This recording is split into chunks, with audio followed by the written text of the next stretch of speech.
আসসালামু আলাইকুম।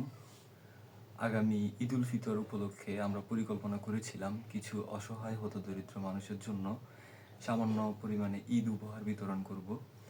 তার পরিপ্রেক্ষিতে আপনারা যারা আমাদেরকে অর্থ দিয়ে বিভিন্ন পণ্য দিয়ে সহায়তা করেছিলেন তাদেরকে অসংখ্য ধন্যবাদ জানাই।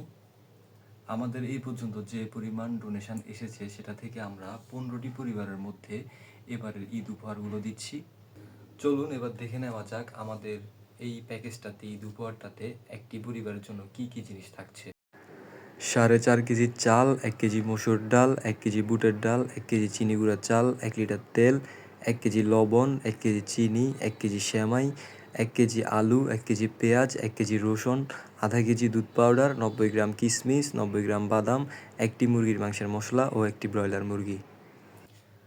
আপনাদের সকলকে অসংখ্য ধন্যবাদ জানাই যারা আমাদেরকে বিভিন্নভাবে সহযোগিতা করেছিলেন। আপনাদের এই সহযোগিতায় আমরা এই পরিবারগুলোর মাঝে এই সামান্য ঈদ উপহারগুলো পৌঁছে দিতে পারছি।